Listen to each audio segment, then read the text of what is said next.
Hello students, welcome to Science Club. Today's our topic of discussion is carbon sequestering. তো এটা আমরা just পরের পার্টটাতে আমরা চলে এসেছি। কার্বন সিঙ্ক আমরা আগের দিনকে পড়েছি, আমরা এর পরের অংশটাতে আসছি।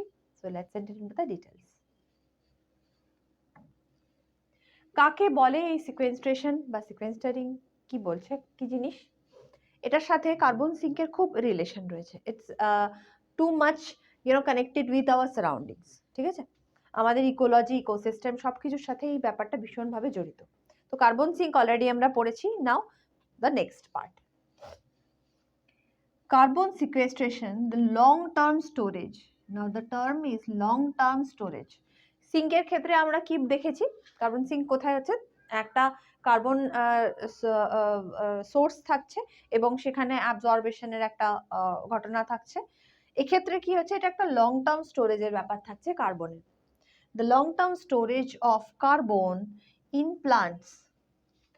যখন কার্বনটা বডির মধ্যে ঢুকছে, অ্যাজ সেটা গ্যাসিয়াস সাবস্টেন্স হোক বা সাম আদার সাবস্টেন্স, ফুড সাবস্টেন্সের থ্রু হোক বা যেভাবেই হোক, যখন ঢুকছে, that will stay within the body for a long time. Okay, সেটা এবারে হতে পারে সেটা কোনো living organisms like within plants ক্ষেত্রে আমরা যেটা দেখছি অ্যাজ কার্বন ঢুকছে, অ্যান্ড উইদিন সয়েল সেটাও থাকছে, যে এটা যেহেতু সয়েলটা সয়েলের মধ্যে অ্যাবজর্ব হচ্ছিল অ্যাজ গ্যাসিয়াস সাবস্টেন্স এবং সাম other substance as carbon absorb হচ্ছিল, তো এটা একটা লং টার্ম স্টোরেজের একটা প্রোগ্রামের দিকে যাচ্ছে। So now come to what is called the long term storage of carbon in plants, soil, geological formations and the ocean. আমরা সিঙ্কের ক্ষেত্রে কি কি জায়গা পেয়েছিলাম? কার্বন সিঙ্ক মনে করো নাম্বার 1 হচ্ছে ফরেস্ট,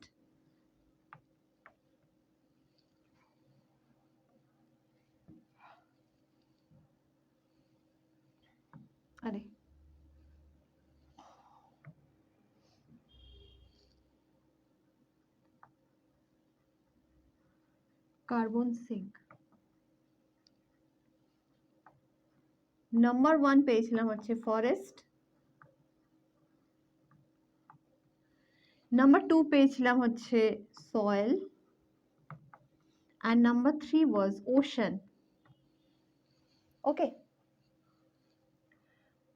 তো এই তিনটে জিনিস আমরা পেয়েছিলাম। ঠিক আছে, তো যেখানে কার্বন সিঙ্কের ঘটনাটা আমরা পেয়েছি।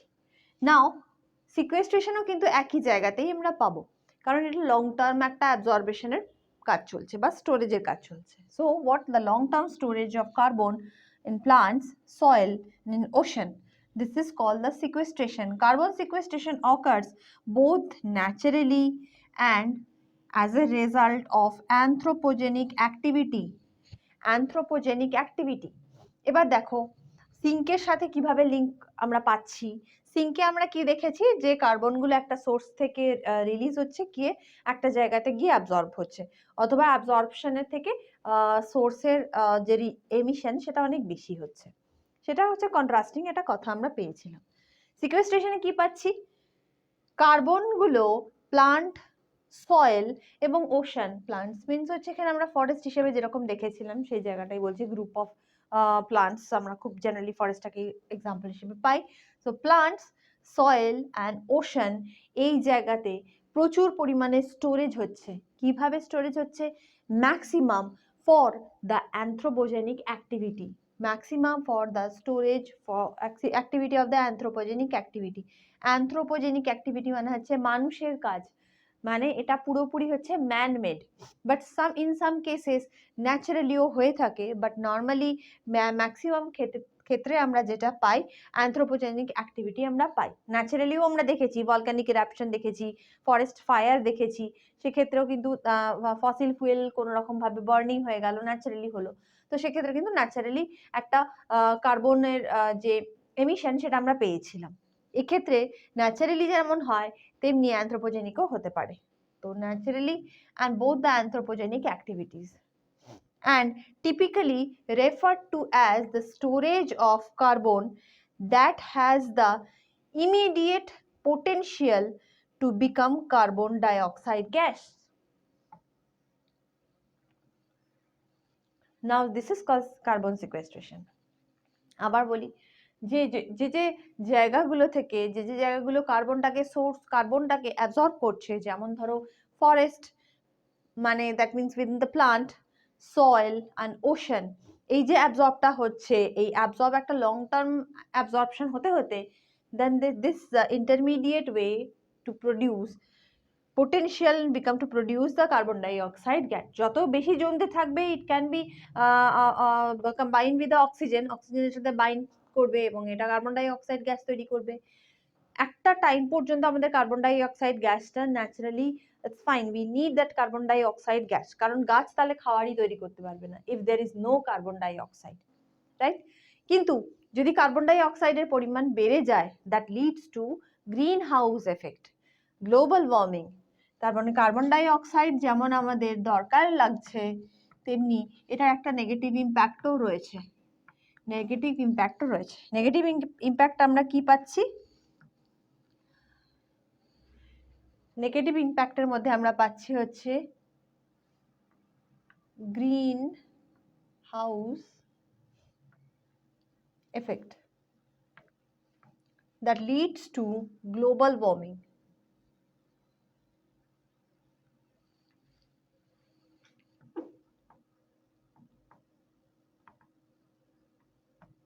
Global warming. Okay. Sure. Now, in response to growing concern about the climate change. Now, what is this climate change? As because the carbon dioxide constantly grows into the atmosphere. Suppose, this is the earth. Okay. আর্থের ওপর একটা আমি বলেছিলাম যে carbon ডাই অক্সাইডের একটা layer রয়েছে। This way, a layer over the earth. It protect our earth. But যখন এই লেয়ারটা অনেক বেশি বেড়ে যায়, এই লেয়ারটা যদি অনেক বেশি বেড়ে যায়, হিট অ্যাবজর্পশনের একটা জিনিস আমি আগের দিনই তোমাদের বলেছিলাম, সান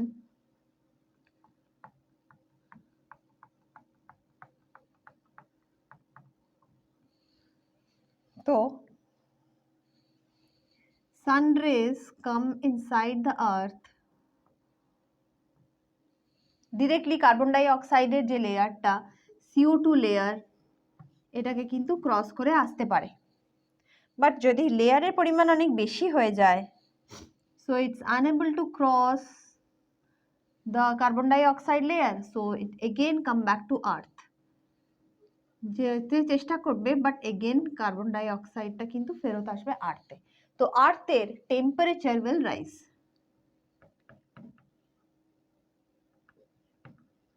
টেম্পারেচার অর হিট ইনক্রিজ করবে, যেটা একটা অ্যাব্রাপ্ট পরিমাণ ক্লাইমেট চেঞ্জ কিন্তু ঘটাতে পারে। তো climate change resulting from the increase of carbon dioxide concentration in the atmosphere, right? তো এই লাইনটা আমরা মোটামুটি এতটা পর্যন্ত বুঝলাম। দেন পরের জায়গাটাতে কি আসছি?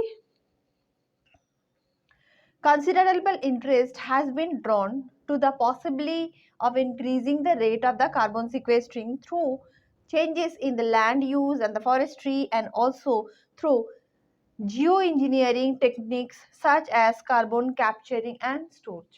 এবার দেখো, এবার আবার আস্তে আস্তে আসবো যে এগুলোর ব্যাড এফেক্টটা আমরা দেখেছি যে যদি বেশি হয়ে যায় তাহলে কি হতে পারে। Then we are coming to the solve, how we can solve or how we can actually protect the nature by this by the way. So forestry is a main way, যেখানে অবশ্যই প্রচুর পরিমাণে গাছ যদি লাগানো হয়, this they can absorb the carbon dioxide more. যদি প্রচুর কার্বন একটা জায়গাতে বডিতে ঢোকে, তো সেখান থেকে কার্বন ডাই অক্সাইড কনভার্ট হচ্ছে, আমরা কন্টিনিউ দেখতে পাচ্ছি কনভার্সন হচ্ছে। তো যদি প্লান্টসের পরিমাণ বেশি থাকে, তো it can absorb the carbon die oxide মোর। তো এই ক্লাইমেট চেঞ্জের ঘটনাটা কিন্তু একটা ব্যালেন্সিং এর জায়গায় চলে যাবে। নাও দ্য অ্যানথ্রোপোজেনিক অ্যাক্টিভিটি, এক্ষুনি বললাম যে অ্যানথ্রোপোজেনিক অ্যাক্টিভিটি কি কি রয়েছে। দেখো, তো এক নম্বর আমরা কি পাচ্ছি? Fossil fuels have released carbon. So burning of fossil fuel, তো এক নম্বর আমরা যেটা পাচ্ছি সেটা হচ্ছে বার্নিং অফ ফসিল ফুয়েল এটা এক্সপ্লয়টেশনের জায়গায় যায়, মানে প্রচুর পরিমাণে বার্নিং হয়, একটা লিমিটে যখন ক্রস করে যায় তখনই কিন্তু এটা সমস্যাগুলো তৈরি করে। অ্যাকচুয়ালি লিমিটের মধ্যে থাকলে কোনো সমস্যাই নয়। তো বার্নিং অফ ফসিল ফুয়েলস একটা পার্ট পাচ্ছি, 1 নম্বর পয়েন্ট। সেকেন্ড আমরা কি পাচ্ছি, like this other examples, natural gas ইত্যাদি ইত্যাদি আমরা পাচ্ছি। সেকেন্ড ওয়ান কি পাচ্ছি, the carbon dioxide is also released. Carbon dioxide is also released naturally through the decomposition of plants. Decomposition of plants মানে plants and animals. Decomposition of plants and animals মানে হচ্ছে একটা গাছ, সে ধরো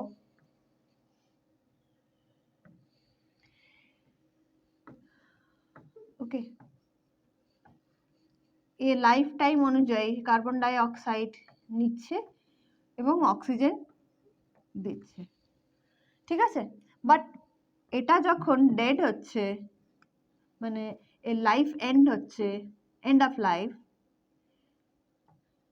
লাইফ এন্ড, তখন কি হচ্ছে যে সাম microbes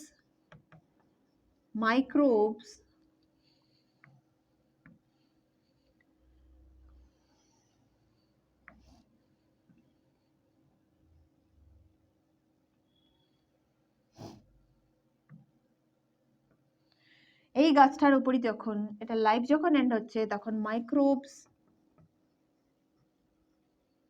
works. So this is called decomposition, যেটা হিউমাস তৈরি করছে, and the rest of the carbon বা স্টোরড পার্টটা সেটা কিন্তু আবার এনভায়রনমেন্টে রিলিজ করে দিচ্ছে। রিলিজ টু এনভায়রনমেন্ট, ওকে। সেম ওয়েতে অ্যানিমালের ক্ষেত্রেও তাই হচ্ছে, প্লান্টের জায়গায় অ্যানিমাল দেখো সেম ভাবে ডিকম্পোজিশনের থ্রু রিলিজ হয়ে যায়। The amount of carbon dioxide in the atmosphere is increased and since the beginning of the industrial age. Industrial age যবে থেকে শুরু হয়েছে, ইন্ডাস্ট্রি যবে থেকে শুরু হয়েছে, কার্বন ডাই অক্সাইডের পরিমাণ হচ্ছে কি যে অ্যান্থ্রোপোজেনিক অ্যাক্টিভিটি থ্রু রিলিজ বেশি হয়ে যাচ্ছে। তো 1, দেন হচ্ছে 2 পেলাম, then 3. These 3 are the main. There are other sources, different sources যেখান থেকে কিন্তু এই পার্টটা আমরা পাই, কার্বন ডাই অক্সাইডের রিলিজ বা কার্বন ডাই অক্সাইডের অ্যামাউন্ট ইনক্রিজের পরিমাণটা আমরা পাচ্ছি। নেক্সট আমরা আসছি carbon sequestration and climate change mitigation. এই জায়গাটা এক্ষুনি আমি বললাম, তাও some extra note for extra food notes. We have to use some protocols. We are using some protocols and some ways যার দিয়ে আমরা এই কার্বন ডাই অক্সাইডের যে পরিমাণটা বা কার্বনের যে পরিমাণটা সেটাকে পরিমাণ আমরা কমাতে পারি। তো তার জন্য একটা প্রোটোকল হয়েছিল, একটা গ্যাদারিং হয়েছে, international gathering which is known as the Kyoto protocol, okay.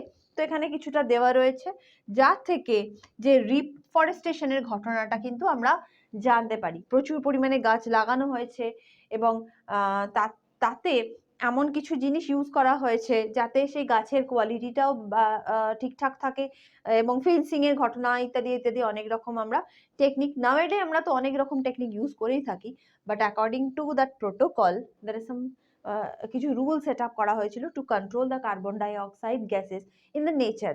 Carbon dioxide gas যদি বেড়ে যায়, that act as a green house gas, okay. Green house gas, এই গ্রিন হাউস গ্যাসটা কন্ট্রোলের কাজটাই কিভাবে করা হবে সেখানে কিয়োটো প্রোটোকলে বলা হয়েছিল। Now this is a simple picture যেখানে আমরা দেখতে পাচ্ছি যে constant carbon die oxide emission কিভাবে হতে থাকে, অ্যান্ড বাকি পার্টটা অ্যাবজর্পশনের পার্টটাও আমরা অলরেডি দেখেছি, যেটা অ্যাবজর্ব করছে। অ্যাবজর্পশনের জায়গা কোনগুলো, এটা হচ্ছে ফরেস্ট, ইন কন্ট্রাস্ট আমরা প্লান্টও বলতে পারি, সয়েল অ্যান্ড ওশান, ওকে। তো here we complete our next part. পরের ক্লাসেতে গিয়ে আমরা পরের পার্টটা নিয়ে ডিসকাস করব, পরের যে সিলেবাস অনুযায়ী টপিক আমরা ডিসকাস করব। তো till then keep learning, thank you.